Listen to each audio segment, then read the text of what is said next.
నమస్కారం BTV news కి స్వాగతం. ఈనాటి ముఖ్యాంశాలు. ఏపీలో తీరం దాటిన మోందా తుఫాన్ పెను విధ్వంసం సృష్టించిన మోందా తుఫాన్ కారణంగా వేలాది ఇళ్లు, పంటలు, విద్యుత్ టవర్లు దెబ్బతిన్న వైనం. తుఫాన్ ప్రభావంతో కోస్తాంధ్రలోని పలు జిల్లాలు అస్తవ్యస్తం. తుఫాన్ ప్రభావిత ప్రాంతాల్లో సీఎం చంద్రబాబు ఏరియల్ వ్యూ. తుఫాన్ ప్రభావిత ప్రాంతాలను పరిశీలించిన చంద్రబాబు. మోందా తుఫాన్ పెను విపత్తుని రాష్ట్రానికి తీవ్ర నష్టం జరిగిందని సీఎం చంద్రబాబు వెల్లడి. మోందా తుఫానుపై ముందుగానే ప్రణాళిక సిద్ధం చేసుకున్నామన్న సీఎం. ముందు జాగ్రత్తలు తీసుకుని ప్రాణ నష్టం లేకుండా చూశామని వ్యాఖ్య. సీఎం చంద్రబాబు తుఫాన్ ఎదుర్కోవడానికి యంత్రాంగాన్ని అద్భుతంగా సమాయత్తం చేశారని ఎన్టీఆర్ జిల్లా ఇన్ఛార్జి మంత్రి సత్యకుమార్ యాదవ్ వెల్లడి. చంద్రబాబు ముందస్తు చర్యల వలని ముంపు నివారించగలిగామని వ్యాఖ్య. ఏపీలో మోందా తుఫాన్ బీభత్సం సృష్టించింది. బుధవారం తెల్లవారుజామున రాష్ట్ర తీరాన్ని దాటిన ఈ తుఫాను పెను విధ్వంసం సృష్టించింది. ఈ ఘటనలో 2 మృతి చెందగా వేలాది ఇళ్లు, పంటలు, విద్యుత్ టవర్లు దెబ్బతిన్నాయి. తుఫాన్ దాటికి జనజీవనం పూర్తిగా స్తంభించిపోయింది. మోందా తీవ్ర తుఫాన్ ఆంధ్రప్రదేశ్ ని అతలాకుతలం చేసింది. బుధవారం తెల్లవారుజామున రాష్ట్ర తీరాన్ని దాటిన ఈ తుఫాన్ పెను విధ్వంసం సృష్టించింది. భారీ గాలులకు చెట్లు, విద్యుత్ స్తంభాలు నేలకొరిగాయి. కుండపోత వర్షాలకు వాగులు, వంకులు, చెరువులు పొంగిపొల్లుతూ ఉన్నాయి. దీంతో కోస్తా జిల్లాలోని అనేక గ్రామాలు, పట్టణాల్లోని లోతట్టు ప్రాంతాలు జలమయమయ్యాయి. పలుచోట్ల రోడ్లపైకి వరద నీరు చేరటంతో వాహన రాకపోకలకు తీవ్ర అంతరాయం ఏర్పడింది. ఎన్డీఆర్ఎఫ్ బృందాలు రంగంలోకి దిగి నేలకొరిగిన చెట్లను, స్తంభాలను తొలగించే పనులు నిమగ్నమయ్యారు. ప్రభావిత ప్రాంతాల్లో విద్యుత్ సరఫరా పునరుద్ధరణకు అధికారులు ప్రయత్నిస్తున్నారు. కాకినాడ, మచిలీపట్నం మధ్య నర్సాపురం సమీపంలో మోందా తుఫాన్ తీరాన్ని దాటినట్లు భారత వాతావరణ శాఖ తెలిపింది. ఆ తర్వాత క్రమంగా బలహీనపడి తీవ్ర వాయుగుండంగా, ఆపై వాయుగుండంగా మారింది. ఇది వాయువ్య దిశగా ఆంధ్రప్రదేశ్, తెలంగాణ, దక్షిణ ఛత్తీస్గఢ్ మీదుగా ప్రయాణించి రాబోయే 6 గంటల్లో అల్పపీడనంగా బలహీనపడనుందని అధికారులు వెల్లడించారు. ఈ తుఫాన్ కారణంగా కోస్తా జిల్లాల్లో పంటలకు తీవ్ర నష్టం వాటిల్లింది. ఒక కోనసీమ జిల్లాలోని 20,000 ఎకరాల్లో వరి పంట దెబ్బతిన్నదని వ్యవసాయ మంత్రి కె అచ్చెన్నాయుడు తెలిపారు. విజయవాడలో భారీ వర్షాలకు లోతటి ప్రాంతాలు మునిగిపోయాయి. బాపట్ల జిల్లాలో ఓ పుణ్యక్షేత్రం వద్ద వరద నీటిలో చిక్కుకున్న 20 మందిని పోలీసులు సురక్షితంగా కాపాడారు. కోస్తాంధ్రపై మోందా తుఫాన్ బీభత్సం సృష్టించింది. తుఫాన్ ప్రభావంతో ఏపీలోని పలు జిల్లాలు అస్తవ్యస్తంగా మారాయి. ఈ నేపథ్యంలో తుఫాన్ ప్రభావిత ప్రాంతాల్లో సీఎం చంద్రబాబు ఏరియల్ వ్యూ ద్వారా తుఫాన్ ప్రభావిత ప్రాంతాలను పరిశీలించారు. ఆంధ్రప్రదేశ్ పై బంగాళాఖాతంలో ఏర్పడిన మోందా తుఫాన్ తన ప్రతాపాన్ని చూపిస్తోంది. ముఖ్యంగా కోస్తాంధ్రపై బీభత్సం సృష్టిస్తోంది. తుఫాన్ ప్రభావంతో కోస్తాంధ్రలోని పలు జిల్లాలు అస్తవ్యస్తంగా మారాయి. తీర ప్రాంత ప్రజలు బిక్కుబిక్కుమంటూ బ్రతుకుతున్నారు. ఉదయం నుంచి ఎడతెరిపి లేకుండా ఈదురు గాలులతో కూడిన అతి భారీ వర్షం కురుస్తూనే ఉంది. లోతటి ప్రాంతాల్లో పలు గ్రామాలు పూర్తిగా జలమయమయ్యాయి. బాధిత కుటుంబాలు పునరావాస కేంద్రాల్లో తలదాచుకుంటున్నారు. హై అలర్ట్ లో ఉన్న అధికారులు తుఫాన్ ప్రభావాన్ని పర్యవేక్షిస్తున్నారు. కాగా సీఎం చంద్రబాబు ఏరియల్ వ్యూ ద్వారా తుఫాన్ ప్రభావిత ప్రాంతాలను పరిశీలించారు. బాపట్ల, అవనిగడ్డ, నాగాయలంక, కోడూరు, నర్సాపురం ప్రాంతాల్లో ఏరియల్ సర్వే ద్వారా నష్టాన్ని అంచనా వేశారు. అక్కడి నుంచి నేరుగా అమలాపురం వెళ్లి పంట దెబ్బతిన్న రైతులను, నష్టపోయిన బాధితుల్ని పరామర్శించారు. మోందా తుఫాన్ పెను విపత్తని రాష్ట్రానికి తీవ్రమైన నష్టం జరిగిందని ముఖ్యమంత్రి నారా చంద్రబాబు నాయుడు అన్నారు. తుఫాన్ ప్రభావిత ప్రాంతాల్లో ఏరియల్ సర్వే నిర్వహించారు. అనంతరం రోడ్డు మార్గంలో వెళ్లి అంబేద్కర్ కోనసీమ జిల్లా అల్లవరం మండలం ఓడల రేవులో పునరావాస కేంద్రాన్ని పరిశీలించి తుఫాన్ బాధితుల్ని పరామర్శించారు. బాధితులకి నిత్యావసరాలు, పరిహారం అందించారు. ఈ సందర్భంగా సీఎం మీడియాతో మాట్లాడారు. మోందా తుఫానుపై ముందుగానే ప్రణాళిక సిద్ధం చేసుకున్నామని, గతంలో తుఫానుల సమయంలో పనిచేసిన అనుభవం తనకు ఉందని చెప్పారు. ముందు జాగ్రత్తలు తీసుకుని ప్రాణ నష్టం లేకుండా చేశామని అన్నారు. ఆస్తి నష్టం కూడా చాలా వరకు తగ్గేలా చర్యలు తీసుకున్నామని చెప్పారు. పలు జిల్లాల్లో వరి, ఉద్యాన పంటలు దెబ్బతిన్నాయని, కౌలు రైతులకు పరిహారం అందిస్తామని అన్నారు. మత్స్యకారులు, చేనేత కార్మికులకు అదనంగా 50 కిలోల చొప్పున బియ్యం ఇస్తున్నామని సీఎం తెలిపారు. నెల్లూరు జిల్లాలో అక్కడ ఎక్కువ పడ్డాయి. ఏదేమైనా దీనివల్ల విపరీతమైన డ్యామేజ్ జరిగింది. రాష్ట్రానికి ఒక పెను విపత్తిది. అలాంటిది కొంతవరకు మనం కాపాడుకోగలిగాం. ఇంకా నేను భయపడింది ఇక్కడ, కానీ అప్పుడు వచ్చినట్టు హరికేన్ లాంటిది వస్తే ఎన్ని లక్షల కొబ్బరి చెట్లు పోతాయో అర్థం కాదు. అవన్నీ మనం సవిచూచాం.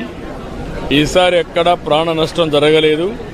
నేను ఒకటే ఆదేశాలు ఇచ్చాను, ఒక్క వ్యక్తి కూడా చనిపోకుండా, ప్రాణ నష్టం లేకుండా కాపాడాలని చెప్పి స్పష్టమైన ఆదేశాలు ఇచ్చాం. అదే సమయంలో ఆస్తి నష్టాన్ని కూడా నివారించమని చెప్పాం. చాలా వరకు అది సాధించగలిగాం. అదే మరి దగ్గర ఒక 2200 క్యాంపులు పెట్టాం. ఇవన్నీ పెట్టి దగ్గర 1,80,000 మందిని ఆ క్యాంపులకు కూడా తీసుకొచ్చి అక్కడంతా కూడా వాళ్ళకి అన్ని ఏర్పాట్లు చేశాం. ఏ విధంగా ఉందో ఒకసారి చూడడానికి వచ్చాను. నిన్నటి వరకు రాత్రి 12-1 గంట వరకు మానిటర్ చేశాం. ఈరోజు కూడా ఎక్కడికక్కడ ఇక్కడ చూస్తే కరెంటు మొత్తం పోతే దాన్ని కూడా ఎప్పటికప్పుడు అత్యవసర పరిస్థితులను ఆఫ్ చేశాం. మళ్ళీ రివైవ్ చేశాం. 4 సబ్స్టేషన్లు తప్ప అన్ని సబ్స్టేషన్లో కరెంటు కూడా ఇచ్చి 2 గంటల లోపలనే మొత్తం కరెంట్ ఇచ్చే పరిస్థితికి వస్తున్నాం. అన్నీ కూడా పర్యవేక్షిస్తున్నాను. ఎప్పటికప్పుడు రియల్ టైం గవర్నెన్స్ ద్వారా పర్యవేక్షిస్తూ ఎప్పటికప్పుడు అన్ని శాఖల హెడ్స్ కూడా దీన్ని పర్యవేక్షిస్తున్నారు. కలెక్టర్ సమర్థవంతంగా పనిచేస్తున్నారు. చాలా వరకు ఒక మాటలో చెప్పాలంటే నేను చాలా తుఫాన్లు చూశాను, చాలా సంక్షోభాలు చూశాను. కానీ ఈసారి మాత్రం జిల్లా యంత్రాంగం, అదే మరి రాష్ట్రంలో ఉండే అధికార యంత్రాంగం, ప్రజాప్రతినిధులందరూ కలిసి సమిష్టిగా పనిచేశారు. ప్రజలకు పెద్ద ఎత్తున ఉపయోగపడ్డారు.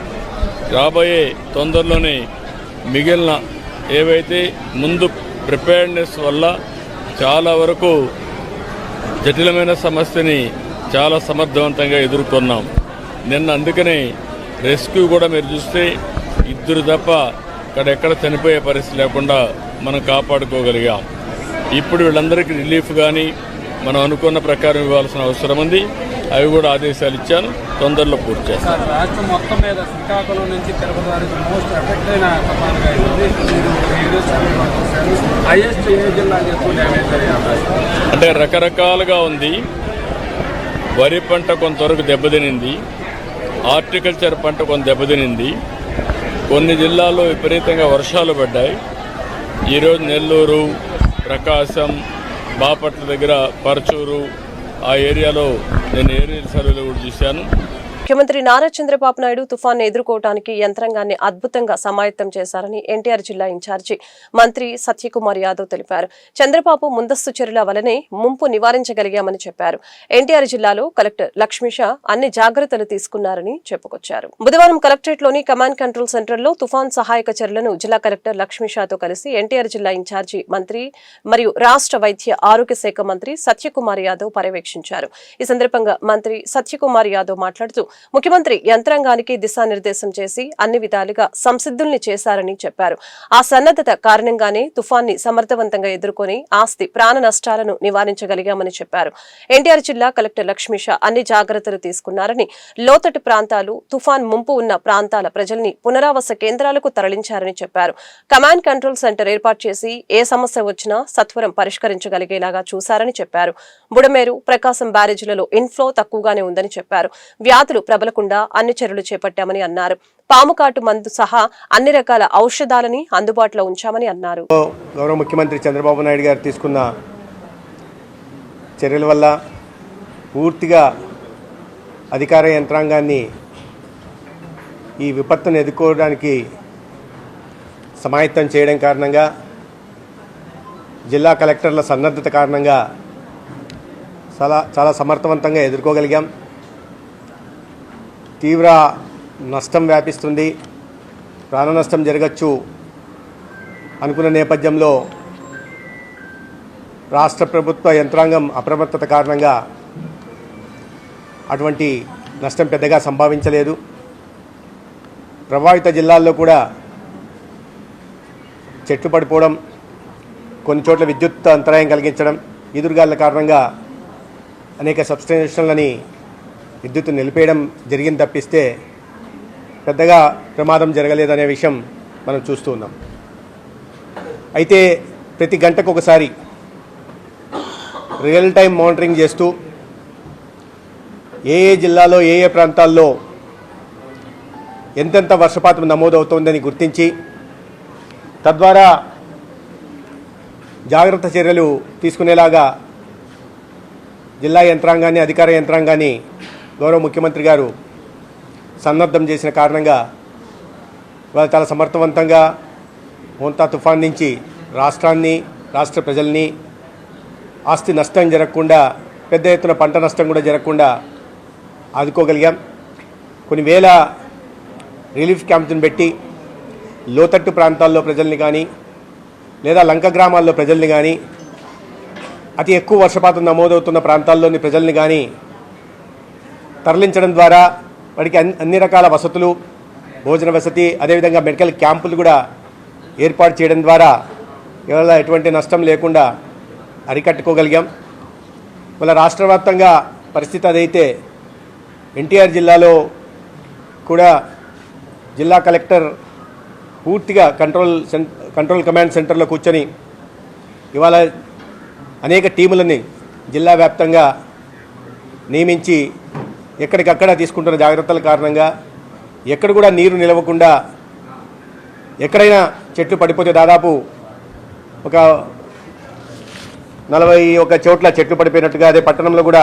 జిల్లాలోని మోందా తుఫాన్ ప్రభావిత ప్రాంతాల్లో పంటలతో పాటు రహదారులు, వంతెనలు, ఇళ్లు తదితర మౌలిక సదుపాయాలకి సంబంధించి జరిగిన నష్టాన్ని వేగవంతంగా, ఖచ్చితంగా, అత్యంత పారదర్శకంగా అంచనా వేసేందుకు డ్రోన్ సాంకేతికతను వినియోగిస్తున్నట్లు జిల్లా కలెక్టర్ లక్ష్మీషా తెలిపారు. డ్రోన్ సాంకేతిక ద్వారా సేకరించిన డేటా ఆధారంగా పునరుద్ధరణ, పునర్నిర్మాణ పనుల్ని సైతం సత్వరం చేపట్టేందుకు వీలుంటుందని కలెక్టర్ లక్ష్మీషా తెలిపారు. బుధవారం కలెక్టరేట్ కమాండ్ కంట్రోల్ కేంద్రంలో కలెక్టర్ లక్ష్మీషా తుఫాన్ నష్టాలని ప్రాథమికంగా అంచనా వేసేందుకు డ్రోన్ కార్పొరేషన్ ద్వారా తొలిగా అందుబాటులోకి వచ్చిన డ్రోన్ల పనితీరును పరిశీలించారు. ఈ సందర్భంగా కలెక్టర్ లక్ష్మీషా మాట్లాడుతూ తుఫాన్ ప్రభావిత ప్రజలకు వీలైనంత త్వరగా సహాయ సహకారాలు అందించే లక్ష్యంతో నష్టాలని సత్వరం అంచనా వేసేందుకు ఆధునిక సాంకేతిక దోహదపడుతుందని చెప్పారు. జిల్లాలోని 20 మండలాల్లో నష్టాల అంచనాలకు గల ఒక్కో మండలానికి ఒక డ్రోన్ టీం పనిచేస్తుందని వివరించారు. సంప్రదాయ పద్ధతులతో పోలిస్తే చాలా తక్కువ సమయంలో ఎక్కువ విస్తీర్ణంలోని ప్రాంతాల్లో డ్రోన్ సాంకేతిక ద్వారా ఖచ్చితమైన ఆధారాలతో నష్టాలను అంచనా వేయవచ్చని తెలిపారు. హై రెజల్యూషన్ ఇమేజరీ ఫుటేజ్ ద్వారా ఇది సాధ్యపడుతుందని చెప్పారు. మనుషులు వెళ్లేందుకు ఇబ్బందిగా ఉన్న ప్రాంతాల్లోకి సైతం డ్రోన్లను పంపి అక్కడి పరిస్థితులను తెలుసుకొని నష్టాన్ని విశ్లేషించేందుకు డ్రోన్లు ఉపయోగపడతాయని తెలియజేశారు. డిజిటల్ మ్యాపులు, ఫోటోలు, 3D నమూనాల రూపంలోనూ పంట నష్టం నివేదికల్ని రూపొందించి పారదర్శకతను పెంపొందించవచ్చని తెలిపారు.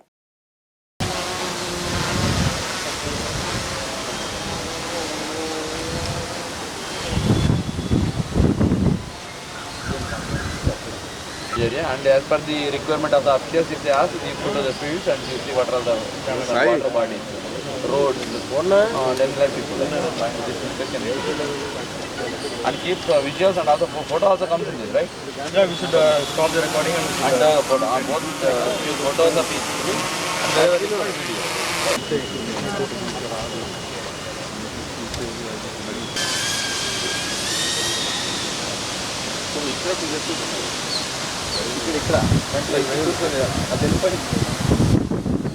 రోడ్డుపైన వర్షపు నీటి నిల్వలు లేకుండా చర్యలు తీసుకుంటున్నామని విజయవాడ నగరపాలక సంస్థ కమిషనర్ ధ్యానచంద్ర అన్నారు. నగరం మొత్తం ప్రత్యేక బృందాలతో తుఫాన్ ఈదురు గాలుల వలన పడిపోయిన వృక్షాలని ఎప్పటికప్పుడు తొలగించాలని అన్నారు. బుధవారం ఉదయం తన పర్యటనలో భాగంగా Bandar road, Loyola college road, Jammichettu centre, Siddhartha college road, ESA road, Eluru road, bus stand, national highway, Bharathinagar, fortune Murali park road ప్రాంతాలని పర్యటించి క్షేత్రస్థాయిలో కమిషనర్ పరిశీలించారు.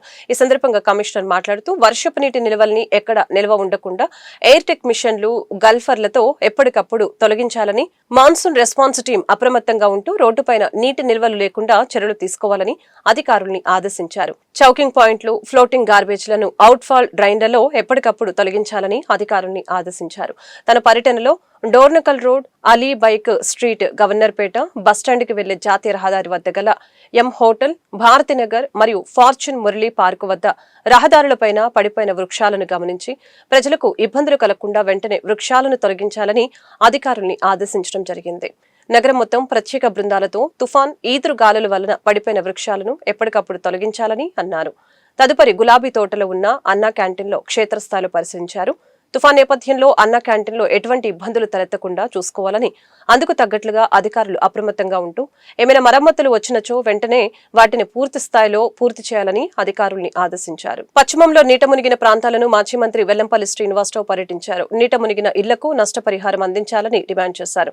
నీట మునిగిన ఇళ్లను సమగ్ర సర్వే చేయాలని కోరారు. తుఫాన్ వలన విజయవాడ పశ్చిమ నియోజకవర్గంలో నీట మునిగిన ప్రాంతాలలో మాజీ మంత్రి, పశ్చిమ నియోజకవర్గం మాజీ ఎమ్మెల్యే వెల్లంపల్లి శ్రీనివాసరావు బుధవారం ఉదయం సుడిగాలి పర్యటన చేశారు. ఆయా ప్రాంతాలలో పర్యటించిన వెల్లంపల్లి స్థానిక ప్రజలతో మాట్లాడుతూ సమస్యల్ని అడిగి తెలుసుకున్నారు.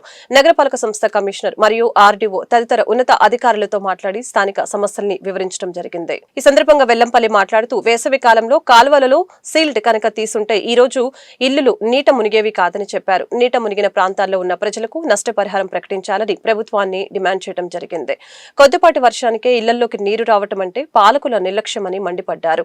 నియోజకవర్గంలో HP colony, Urmila Nagar, rotary Nagar, Priyadarshini colony తదితర ప్రాంతాలలో ఉన్న ఇల్లు నీట మునిగినట్లు తెలిపారు. అధికారులు ఆయా ప్రాంతాల్లో సమగ్ర సర్వే చేసి వారికి న్యాయం చేయాలని డిమాండ్ చేశారు. దుకాణాలను కూడా బలవంతంగా కట్టించేయటం హేమని అన్నారు. రోజువారీ కూలీలను కూడా హింసించడం సబబు కాదని చెప్పారు. కొందరు అధికారులు అత్యుత్సాహం ప్రదర్శించారని అన్నారు. నీట మునిగిన ఇళ్లలో వాటర్ ని నగరపాలక సంస్థ అధికారులు త్వరితగతిన తొలగించాలని కోరారు. ఇబ్బంది పడుతుందని చెప్పిన కాడి నుంచి కూడా ప్రజలందరూ కూడా చాలా అప్రమత్తంగా ఉన్నారు.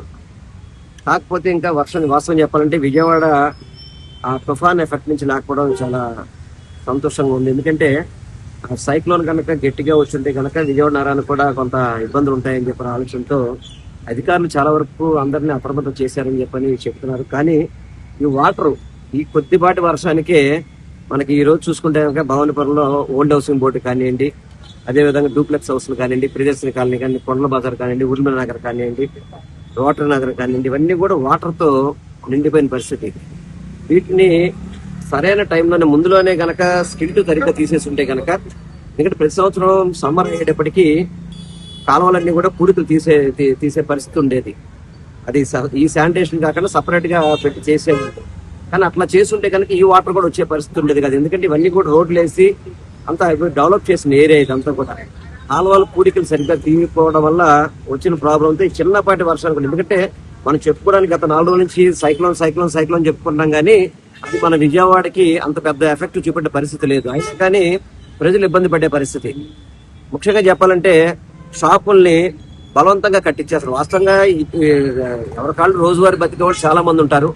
షాపుల్ని బలవంతంగా కట్టించేయడం ఇవన్నీ కూడా కొంచెం సరైన పద్ధతి కాదు. ఎందుకంటే ఎప్పుడైనా అవసరం కొద్దీ చేయాలి తప్ప అత్యుత్సాహం చూపెట్టి అధికారులు కూడా కొంతమంది వ్యాపారస్తుల్ని, అదేవిధంగా రోడ్డు మీద ఏదైతే రోజువారీగా అమ్మే వాళ్ళని కానీ వాళ్ళందరినీ కూడా ఆపడం అనేది కరెక్ట్ అయిన పద్ధతి కాదు. ఎందుకంటే సిస్టమ్స్ బట్టి, టైమ్స్ బట్టి వాళ్ళకి ఎప్పటికప్పుడు వాతావరణ శాఖ నుంచి ముందు ఇన్ఫర్మేషన్ ఉంటుంది. దాని ప్రకారం చేయాలి తప్ప ఎక్కడో ఇది బాగా జరిగిపోతున్న 6 రోజుల నుంచి భయప్రాంతులు చేసే విధంగా, మామూలుగా చెప్పాలంటే భయప్రాంతులు అయిపోయారు విజయవాడ నగర ప్రజలు కావచ్చు, ఆంధ్ర రాష్ట్ర ప్రజలందరూ కూడా. అదృష్టవాదాలతో ఆ దేవుడి దయతో అటువంటి ముప్పు మనకు తప్పింది. కానీ ఈ చిన్న ఇబ్బందులు కూడా లేకుండా ఉంటే బాగుంటుందని భావిస్తున్నాం. తప్పకుండా ఏదైతే త్వరితగతన ఇళ్లలోకి లోతట్టు ప్రాంతంలో ఉన్న వాటర్ కూడా త్వరితగతన నగరపాలక సంస్థ అధికారులు కావచ్చు, ప్రభుత్వ యంత్రాంగం కావచ్చు, ప్రతి ఒక్కళ్ళు కూడా త్వరితగత వాటిని బయటికి మూవ్ చేసి వాళ్ళందరికీ కూడా. పశ్చిమ నియోజకవర్గంలో తుఫాన్ కారణంగా 50వ డివిజన్ గొల్లపాలెం గట్టు ఒడుగువారి వీధిలోని ఓ ఇంటి యజమాని చెక్క వీరమ్మ ఇంటి రిటైన్ వాల్ ధ్వంసమై ఆస్తి నష్టం సంభవించింది. ఈ సందర్భంగా సిపిఐ నాయకులు, నగర కార్యదర్శి జి కోటేశ్వరరావు, స్థానిక పార్టీ నాయకులు ప్రమాద స్థలాన్ని పరిశీలించారు. ఈ సందర్భంగా కోటేశ్వరరావు మాట్లాడుతూ తుఫాన్ కారణంగా గత 2 రోజులుగా విస్తారంగా కురుస్తున్న వర్షాల కారణంగా ఈ ప్రమాదం సంభవించిందని చెప్పుకొచ్చారు. ప్రమాదాలు జరగకుండా కొండ ప్రాంతాల ప్రజలకు రిటైనింగ్ వాల్, డ్రైనేజీ వ్యవస్థను ఏర్పరచాలని ప్రభుత్వానికి విజ్ఞప్తి చేశారు.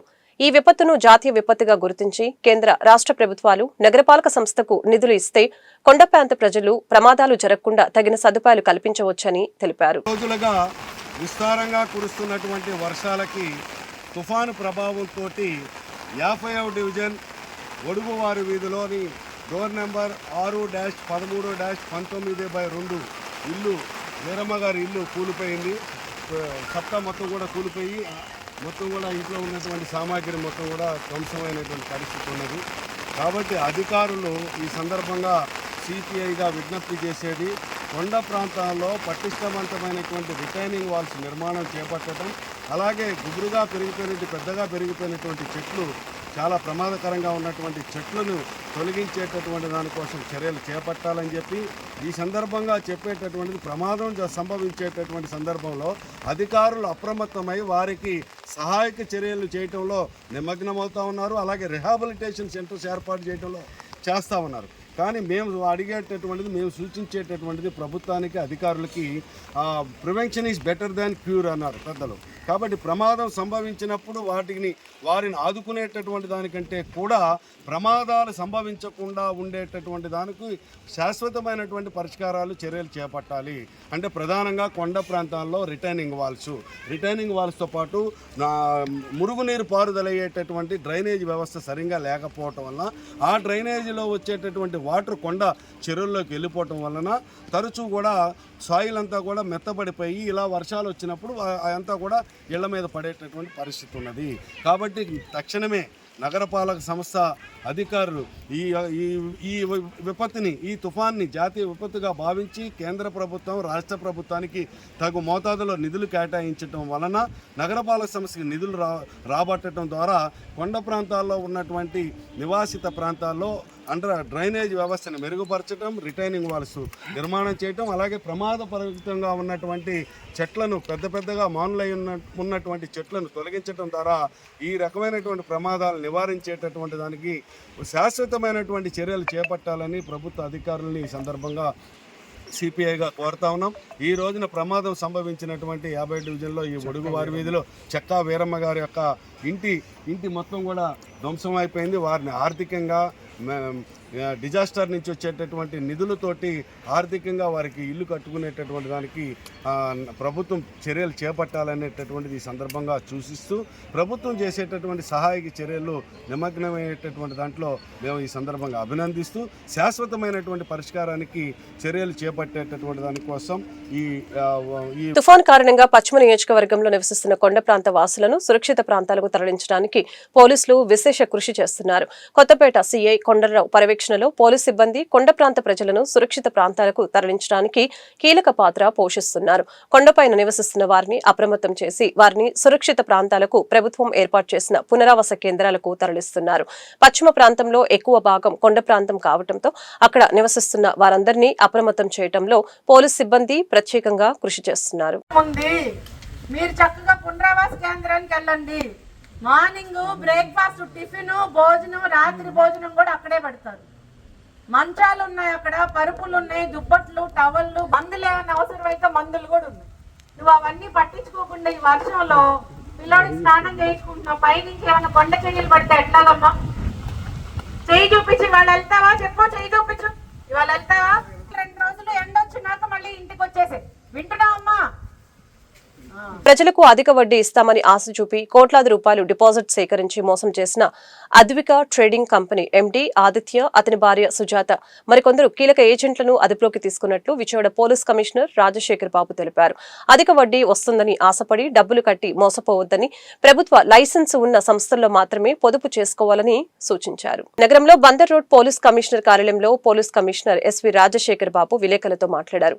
రాజశేఖర్ బాబు మీడియాతో మాట్లాడుతూ విజయవాడ కేంద్రంగా 4 నెలల క్రితం వెలుగులోకి వచ్చిన అద్విక ట్రేడింగ్ మార్కెటింగ్ కంపెనీ మోసం కేసులో ప్రధాన నిందితులైన తాడేపల్లి ఆదిత్య, సుజాత దంపతులతో పాటు వారికి సహకరించిన 2 కీలక ఏజెంట్లను పోలీసులు అరెస్టు చేశారు.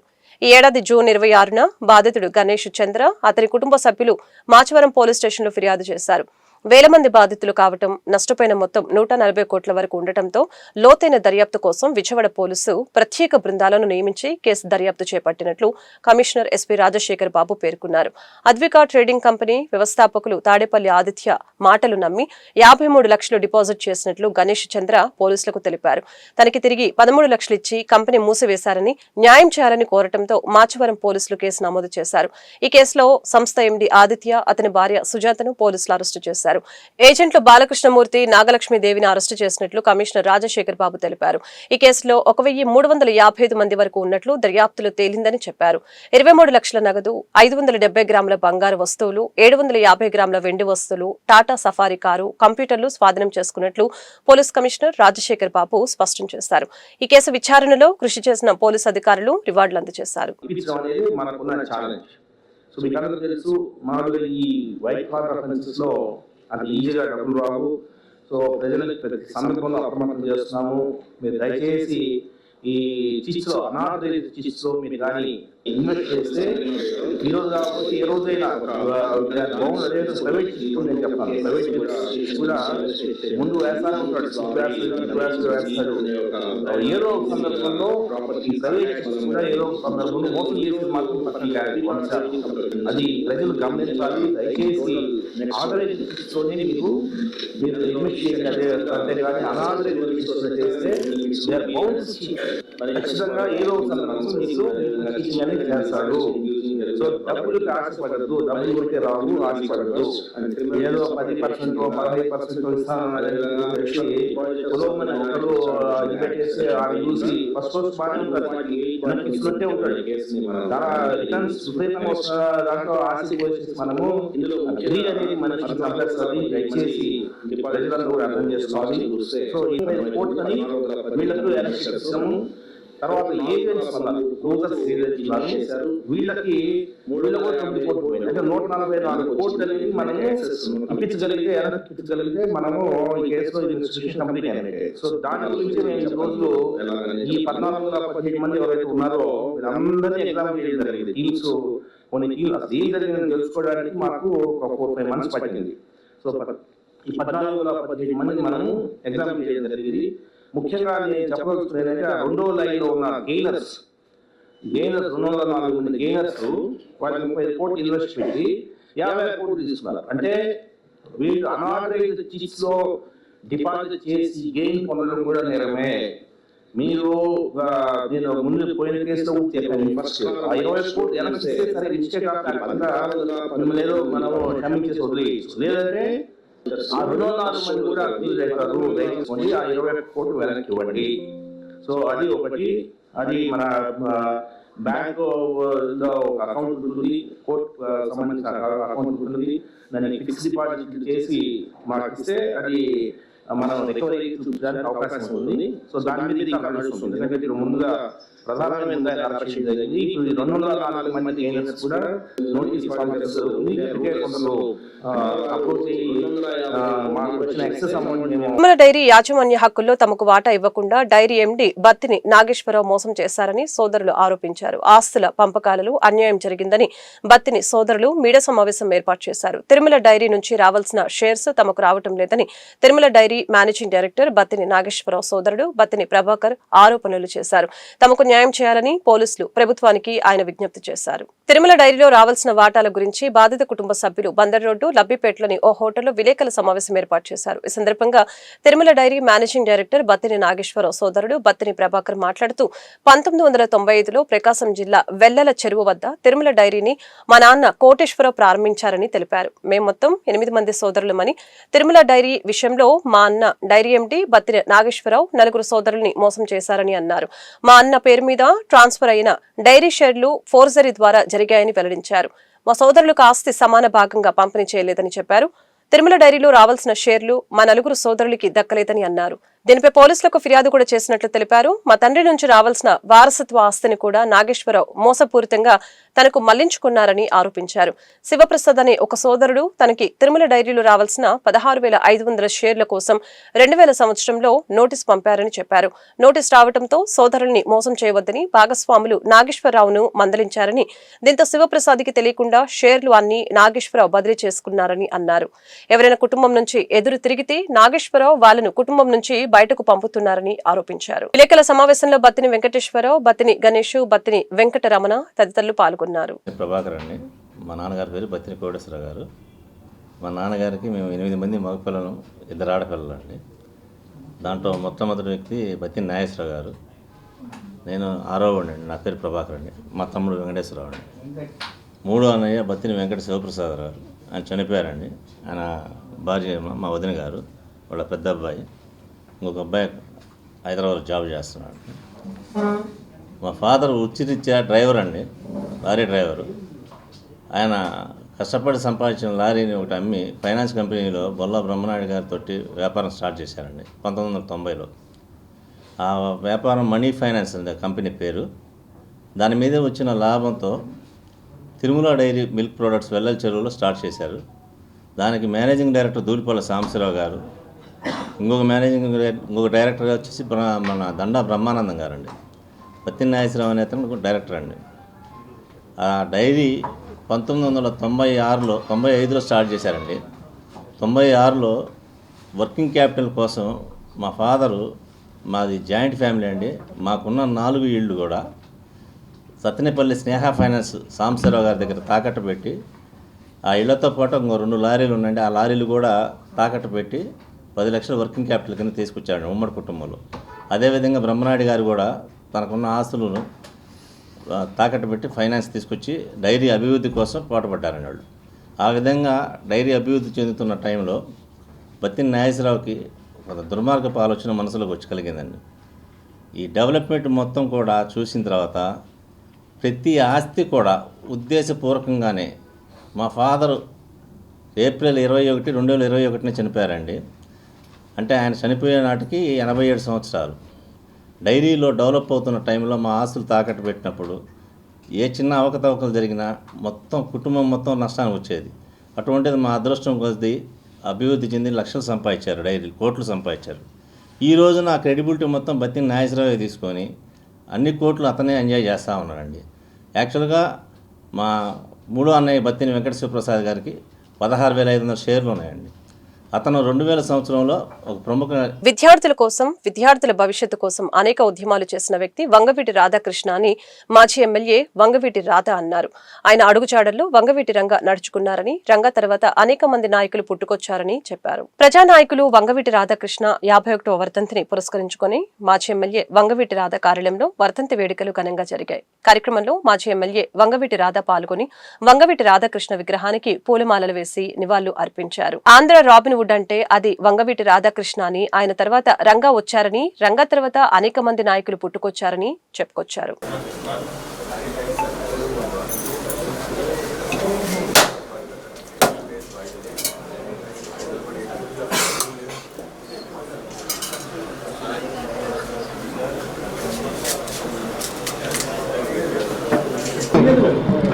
స్వర్గీయ వంగవీటి రాధాకృష్ణ గారి 51వ వర్ధంతి. ఆయన పేద ప్రజలకు అండగా, విద్యార్థులకు అండగా అనేక రకాల సమాజ సేవ కోసం ఆయన ఎన్నో సేవా కార్యక్రమాలు చేశారు. ఆయన నాటినటువంటి మొక్క ఇవాళ మహావృక్షమై ఉభయ రాష్ట్రాల వ్యాప్తంగా అనేక మంది నాయకులు పుట్టారు. అందులో ప్రజల కోసమే అసూలు బారినటువంటి రాధా గారు, రంగా గారు, వీళ్ళని ప్రత్యేకంగా చెప్పుకోవాలి. వీళ్ళు ఏంటంటే విద్యార్థి దశలో ఉన్నప్పటికీ వీళ్ళు పెద్దగా చదువుకోకపోయినా మధ్యతరగతి కుటుంబం నుంచి వచ్చినప్పటికి కూడా విద్యార్థుల పట్ల విపరీతమైనటువంటి ప్రామాణ్యాలు ఉండేవి. రాధా గారు అయితే ఆ రోజుల్లో పుస్తకాలు, పెన్సిళ్ళు, ఫీజులు కట్టేవాళ్ళు, ఐటీఐలో సీట్లు ఇప్పించేవాళ్ళు. రంగా గారు అయితే ఒకానొక దశలో ఒక విద్యార్థి యునైటెడ్ ఇండిపెండెన్స్ తరఫున పోటీ చేస్తే అతను కంపల్సరీ మనకేంటంటే కాలేజీలో గెలుస్తాం, అతనికి ఏంటంటే ఆర్థిక పరిస్థితి లేదు, ఫీజు కడితే కానీ అతను పోటీ చేయడానికి అవకాశం లేదన్నప్పుడు ఆయన ఆ రోజున సబ్జైల్లో, విజయవాడ సబ్జైల్లో ఉండగా మేము వెళ్ళి అడిగితే ఆయన చేతికి ఉన్నటువంటి వేలు తీసుకెళ్ళి ఇది అమ్మి కానీ తాకట్టు కానీ పెట్టి అతను ఫీజు కట్టమని చెప్పి అన్నాడు. అటువంటి నాయకులు, అటువంటి నాయకత్వంలో మేము పనిచేశాం కాబట్టి ఇవాటి వరకు కమిట్మెంట్గా ఉన్నాం. ఇప్పుడున్నటువంటి తరం కూడా వాళ్ళని ఆదర్శంగా తీసుకొని ముందుకెళ్తారని చెప్పని వాళ్ళ పెద్దరాధా గారి వర్ధంతి సందర్భంగా నివాళులర్పిస్తూ ఆయన పోరాటాల నుంచి ఆయన స్ఫూర్తిగా తీసుకుని తర్వాత రంగా గారు, రాధా గారు ఉన్నప్పుడే యునైటెడ్ ఇండిపెండెన్స్ అంటూ స్థాపించి విద్యార్థులందరికీ విద్యార్థుల సమస్యలకి ఒక వేదిక కావాలని చెప్పని గుర్తించారు. ఎక్కువగా చదువుకోకపోయినా సరే విద్యార్థుల సమస్యల మీద ఒక అవగాహన తెచ్చుకుని యునైటెడ్ ఇండిపెండెన్స్ ద్వారా స్టూడెంట్స్కి అండగా నుంచోవడం కాకుండా ట్రేడ్ యూనియన్లు కానీ, అంటే ఒక రాజకీయ వేదిక కాకుండా ఒక సమాంతర వేదికలాగా ప్రజలందరికీ ప్రజా సమస్యల మీద ఒక అండగా నుంచున్నారు. అందుకనే ఈనాటి కూడా ఆంధ్ర రాబిన్ హుడ్ ఎవరని చెప్పంటే అది వంగవీటి రాధా గారు అని చెప్పి అంటూ ఉంటున్నారు. ఆ రాధా గారి తర్వాత అదే వేదిక మీద నుంచి రంగా గారు వచ్చారు. రంగా గారి తర్వాత నుంచి ఎంతోమంది నాయకులు పుట్టుకొచ్చారు. అంటే ఆ రోజు బీజం వేసింది, మొత్తం ఇంత ఒక వేదిక తయారు చేసింది పెద్దరాధా గారు. వార్త ముగించే ముందు ముఖ్యాంశాలు మరొకసారి. ఏపీలో తీరం దాటిన మోందా తుఫాన్ పెను విధ్వంసం సృష్టించిన మోందా తుఫాన్ కారణంగా వేలాది ఇళ్లు, పంటలు, విద్యుత్ టవర్లు దెబ్బతిన్న వైనం. తుఫాన్ ప్రభావంతో కోస్తాంధ్రలోని పలు జిల్లాలు అస్తవ్యస్తం. తుఫాన్ ప్రభావిత ప్రాంతాల్లో సీఎం చంద్రబాబు ఏరియల్ వ్యూ. తుఫాన్ ప్రభావిత ప్రాంతాలను పరిశీలించిన చంద్రబాబు. మోందా తుఫాన్ పెను విపత్తుని రాష్ట్రానికి తీవ్ర నష్టం జరిగిందని సీఎం చంద్రబాబు వెల్లడి. మోందా తుఫానుపై ముందుగానే ప్రణాళిక సిద్ధం చేసుకున్నామన్న సీఎం. ముందు జాగ్రత్తలు తీసుకుని ప్రాణ నష్టం లేకుండా చూశామని వ్యాఖ్య. సీఎం చంద్రబాబు తుఫాన్ ఎదుర్కోవడానికి యంత్రాంగాన్ని అద్భుతంగా సమాయత్తం చేశారని ఎన్టీఆర్ జిల్లా ఇన్ఛార్జి మంత్రి సత్యకుమార్ యాదవ్ వెల్లడి. చంద్రబాబు ముందస్తు చర్యల వలని ముంపు నివారించగలిగామని వ్యాఖ్య. ఈ వార్తలు ఇంతటితో సమాప్తం. మరొక బులెటిన్లో మళ్ళీ కలుద్దాం. నమస్కారం.